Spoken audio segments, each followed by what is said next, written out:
What's up, y'all? This is Brave, and I'm back for another review of Zatima. This is season 3, episode 14, I believe. And let's get right into this review. So we start this episode off seeing Zach and that cop yet again, right? Because again, this man is like, look at the picture. Fatima is in this picture with some guy, whatever. Zach, he don't want to look at this picture, right? So then he goes on to be like, yeah, and your boy Nathan want to talk to you. Now, how did Nathan get into this? Who is this random ass cop? Like, it is so random for this man to be doing all of this for somebody that he don't know. It's like, so 1 minute you want to dog him out and throw it in his face that his girl may have moved on to somebody else. But then you also want to sit up here and then tell him that his boy on the phone? And when did the phone ring? Did you call Nathan? Did Nathan call you? Like, what happened here? All I know is, next thing you know, Nathan's just on the line, right? So, Zach, he finally picked the phone up or whatever, and Nate's on the line, and he's, like, telling him that Jeremiah is still alive. So then Zach, he's like, all right, call Fatima. And Nate is like, yeah, well, she already knows that Jeremiah is still alive. So then, to take things even further, Nate, he goes around snitching on Connie, Fatima, and Tony, all leaving Zach in the prison. All leaving Zach in his little jail cell. And I'm just like, Nate, do you want to be with Zach? Like, for real. Because it's giving a vibe to me that Bryce ain't the only one who wanted Zach. It's giving you doing way too much, okay? Relax. Because it's not like this girl said she was going to leave him in there forever. She said he can sleep in there. She'd get him in the morning. Okay? Relax. So, then these two come up with this idea of, oh, let's call Bryce. I said, whoa. Zachary Taylor, why do you want to call Bryce? Because you don't like that man. You cannot stand him. So don't try to use his resources. Okay? So he's like, well, let's have call Bryce, tell him the situation. Then have Bryce call the judge that we sold a house to. Nigga, what house? What property has he sold with Bryce? We ain't seen nothing happen, but I guess. So then he says that he's going to text Nate Bryce's phone number. I'm sorry. Who the fuck remembers phone numbers anymore? Like, I'm sorry. People remember their partner's phone number, maybe their mama phone number. If they got kids, they may remember those phone numbers. But there is no reason for Zach to remember Bryce's phone number. But for this storyline to work, we're going to ride with it. Okay? Now, here's my thing. So now you want Nate to use Bryce. So it's okay for you to use Bryce when you want to. But when Bryce is actually trying to be a friend to you, you want to act up. And I'm going to get on that a little bit later. But we're going to move on. Because then we see Nate. He goes to see Tony. And he gives him the Zach update. Now, he ends up trying to call Bryce, but Bryce didn't answer, right? Now, Tony, he feels like, listen, Zach, he does kind of need to learn a lesson. Because at the end of the day, it's one thing for Zach to have spazzed out one time. But no, Zach went on a fucking rampage, okay? He went on a rampage trying to track his brother down. Like, completely lost all sense of common sense, okay? Just lost all his marbles. Trying to track his brother down. Yeah, Zach do need to learn a lesson for sure. That's no doubt in that. However, Tony, he's like, listen, things could have been a lot worse. Thank God Jeremiah is still alive. But Nate, on the other hand, I feel like because he's been in jail before, he feels like, oh, everybody else don't understand what it's like to be in jail. Well, nigga, no, they don't. They don't know how that's like because they never went, ain't trying to go. However, for some reason, Nate, you and Zach don't understand that when you mess up, especially in the ways that y'all probably have, Nate, I don't know what you got warrants for, but like I was saying, you will have some repercussions for your actions. Okay? Like, even though he didn't kill his brother, Negro, let's not act like you did not purposely go attack him. Like, are you mentally okay? Like, I promise, Nate really gets on my nerves. But we're going to go ahead and move on. Because we see Angela and Fatima, they're working out at the gym, okay? And Fatima, she's like, I'm not going to let this pregnancy weight, hold me down from keeping my figure or whatever she was saying. And I'll say this. I appreciate Fatima for mentioning the pregnancy and, all of that. But can we get her a doctor's visit? Can we get her actually, shopping for baby clothes or something? Like, I'm kind of tired of them just mentioning that she's pregnant and we have no actions to show that she's pregnant. But I digress. So, Angela, she don't really want to work out, okay? However, when Fatima mentions how all these fine men are around the gym, then she got a few more moments of pretending to be on the elliptical, okay? Because she was not really trying to work out. So, next thing you know, they start talking about Zach and how he's innocent, and Fatima, she's like, I'll make some calls when I get to the office. Now, if I'm being honest, I don't even mind her saying that, because at the end of the day, she is going to get this man out eventually, okay? May not be this second, but at some point he'll get out. So here's where things got interesting, right? We have Angela taking a break on the elliptical, and then some man who spots them out or whatever, the corner of his eye, he walks over and he distinctively introduced himself to Fatima. Because when he walked up, he literally stopped right where Fatima was, looked at her, and was like, oh, hey, my name is Jake. And she's like, yeah, okay, whatever. Completely brushing him off. So then he goes on to be like, well, no, actually, I'm interested in your friend. Negro, are you? Because if you were interested in my friend, why did you pull up to my station? She's right in the next bike over. The next elliptical over. Okay? Why didn't you stop there? I'm already giving red flag to Jake. Also, Tyler, stop reusing names. This is the second time we heard of a Jake on this show. Well, no, I don't think the Jake character actually carried over, but we all know, because we watched Sisters, the original person that was helping Zach and his finances, his name was Jake. Also, then we have the second Tony. Danny on Sisters is dating a Tony. And now we got this guy, Zach's friend named Tony. Baby, his name couldn't be Anthony. And it's bad enough Tyler is recycling storylines. Okay? Because let's not forget that on Sisters, somebody supposedly stabbed Gary to death. And the FBI and the detectives, or whoever they wanted to be, were in their interrogation room making it seem like the person was dead and Gary was very much alive. Same thing is happening with Zach and his brother Jeremiah. Tyler, come on, do better. And we have another storyline that's very parallel, but I'm gonna get to that one. But back to Angela and old boy. They flirt and they end up exchanging numbers, right? Okay, fine. Another guy that Angela's going to add to her roster. Moving on to Nate. He is at Bryce's office. How did he get in, y'all? How did he get all the way into Bryce's office? That was a little weird. So, he basically tells Bryce to call this judge. And then Nate was like, matter of fact, you need to give me the judge's number. For what? What's the judge going to do for you?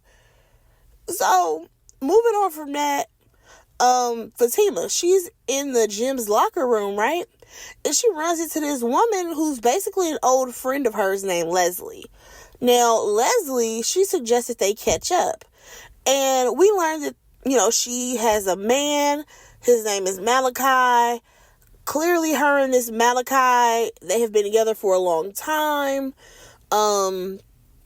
This woman knew Fatima when she was with Ian, because she asked about him, and Fatima was like, oh no, we broke up or whatever. So we learned that Leslie, she was stationed in Germany. She went to be in the military. And these two were childhood besties, I guess. And I'm just like, well, how were y'all childhood besties if Fatima was with Ian? Like, her being with Ian, they made it seem as if she was with him when she was like 18 or so. If this is the girl who went off to the military that was younger, I'm a little confused. Like, how old is Fatima supposed to be on this show? And also, at what age was she dating Ian? I'm just trying to make things make sense. But I digress. Basically, these two women, they kind of grew apart. And that happens sometimes in friendships when you are in one place, another person is in another part of the country or overseas, and you're not able to constantly be in communication with that person.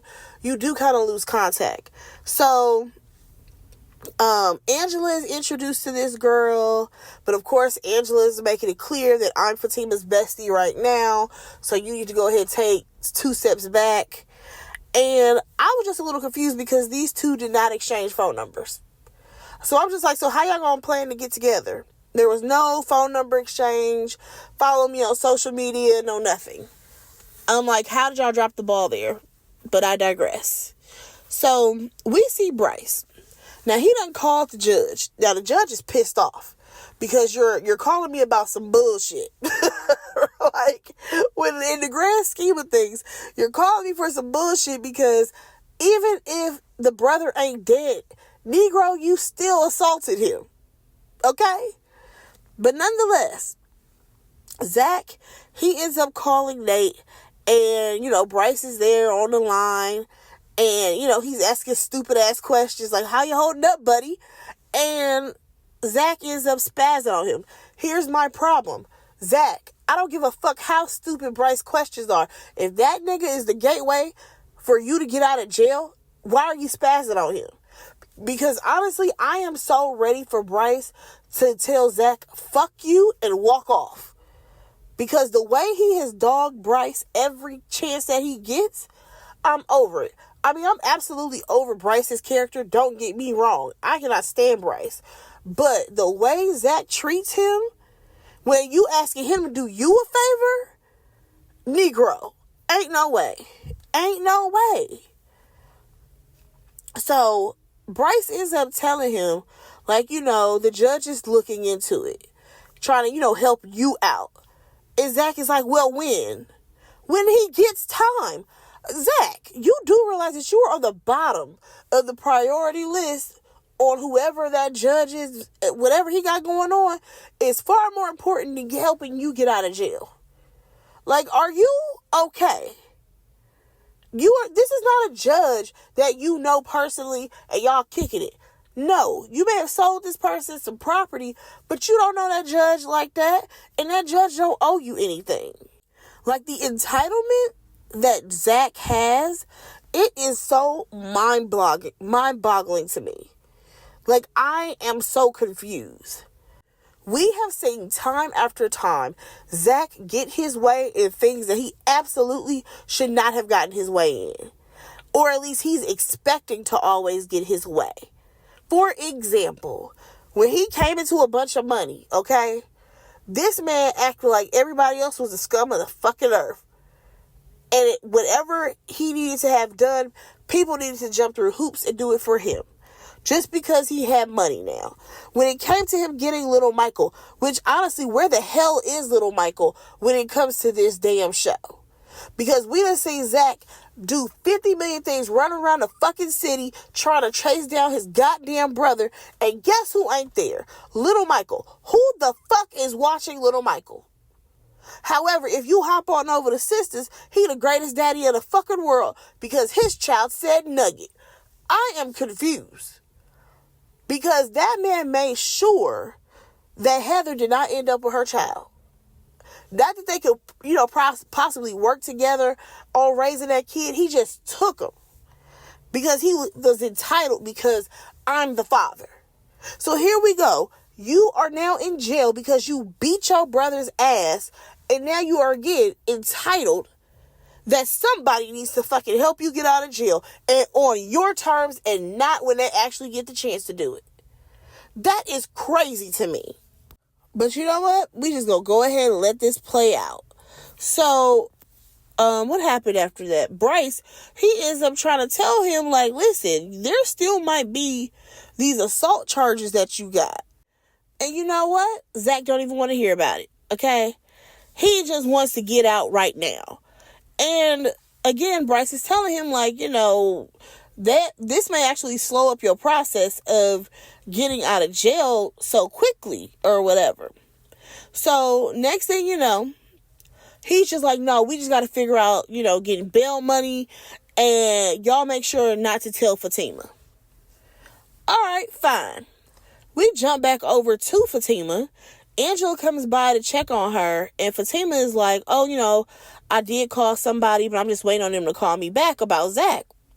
And Angela, she feels like, Fatima is just too cool about this whole situation. And here's the thing. I think that they're not allowing Fatima to really process what's going on this show. Like, I get it. Fatima is super strong. But, like, at a certain point, I don't need for her to always be nonchalant about stuff. I need for her to actually show some emotion, because we have yet to see that. Nonetheless, Angela basically says that she's about to leave for the day, and Fatima is like, oh, is Jake coming over to your house? You got to stop letting these strays come into your house or whatever.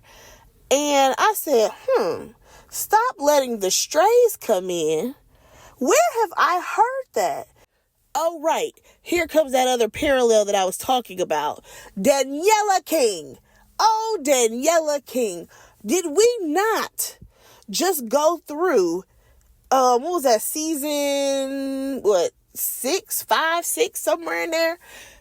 Did we not just go through watching Danny bringing multiple men into her home and sleeping with them and not caring about it? And her friends are saying, Danny, you got to stop doing that. So now for us to move on over to Zatima, and we have Angela, who is a beautiful, curvy woman, and the only thing that she can use her own body for is to sleep with a bunch of random men. I don't understand why we could never give Angela a real relationship and not that bullshit that y'all gave her in the beginning with Bryce.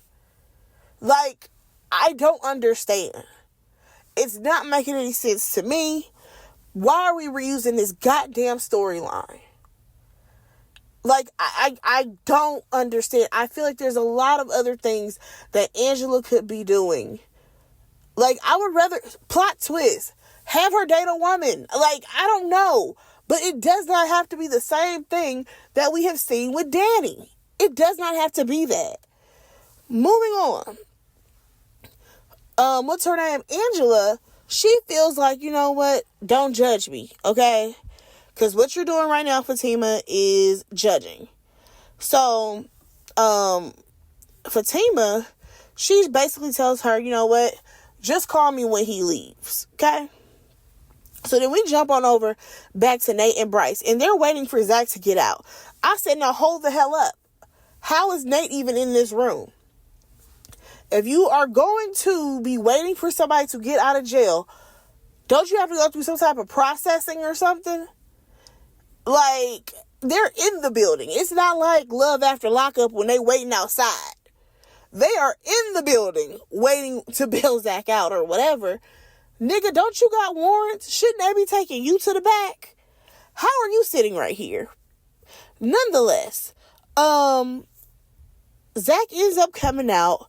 Him and Nate do a whole fucking handshake. I said, when did y'all make this black man get out of jail handshake? What is this? Now, Bryce, he over trying to say, hi to Zach. He can barely get a hello. Again, Zach, you cannot be on that bullshit when this man just helped you out a whole lot by helping you get out of fucking jail. That's crazy. It got to the point where Zach didn't even want to ride in the car with Bryce. But he had to because Bryce was the one that drove. And I'm just like, Bryce, at this point, you should have told them, both them niggas to walk. Like, oh no, I already did my good deed for the fucking day. Y'all can walk. Call a Uber. So, Bryce is trying to tell Zach something. And it's something that seems important. However, Nate ends up cutting him off, and he never gets to say whatever, it was that he had to say. Moving on, y'all. We got to get to Angela real quick. Angela is at her house with this guy, okay? They sitting on the couch talking or whatever, and he's like, I know you didn't just invite me over here just so we can talk. And she's like, what are you talking about? Like, what are you expecting? And he's like, aren't you the big black bitch? And I was like, whoa, wait, what is going on here? So Angela's like, what you just called me? Why are you calling me out my name? Like, she's completely confused on what's going on. However, he's even more confused because she ends up kicking him out of her house. And he's like, I've seen all that other stuff that you do. Now you want to trip. Now you want to act different or whatever. And he's like, now you want to be embarrassed. That's what he said. Now you want to be embarrassed. Lose my number. And she's like, I never saved it. And he ends up leaving out of her house. So Angela is pissed off, but then she's also confused as to what the fuck is he talking about. So, we see the Fatima. She's still at the office, and Angela ends up calling her. And she's like, girl, he just called me a big black bitch. And Fatima is like, are you serious? What the fuck? And this right here is why you should not let strays in your house. I said, oh God, here we go with the stray word again. So Angela's like, I don't need a lecture right now. Okay? And here's the thing. Next thing you know, it's a knock at the door. And this guy is back. And Fatima is like, girl, do not answer that door. Don't answer that door. I'm about to come to your house. Just don't answer that door. Because, you know what I mean? When in the grand scheme of things, you don't know how crazy this man is. You've already let him in your house once. You know what I'm saying? Don't even go near the door. However, Angela, she goes over there trying to tell him, like, you need to leave my house. And he's like, I ain't going nowhere. So then he kept telling her, come to the window. Or whatever. And Fatima's like, listen, I'm coming right now. Don't you go near that window. So again, he is begging her to come to that damn window. And Angela ends up peeking out. And she's like, oh my God. And that is where the episode went off. Now, I feel like there has been someone who has filmed her. You know what I'm saying? Getting down. And that is fucked up. That is so fucked up. But also it makes me wonder who was the one that was filming her. Like, I know they've been trying to make it seem like she's had all types of dudes up and through her house. But it had to have been that little young buck, right? Because he's the last one that we've seen be with her multiple times. You know what I mean? And oh boy, made it seem like it's all types of footage of Angela online. Because that's what it's giving, and she on like some type of porn site. But y'all, we gonna see what's going on in the next episode. Y'all let me know what y'all thought about this episode. Are y'all sick of Zach like I am? What do y'all think about the Angela situation? Go ahead and like, comment, subscribe to my channel. Drop down in the comments and let me know what y'all thought about the episode. And I will talk to y'all on my next review. Bye, guys.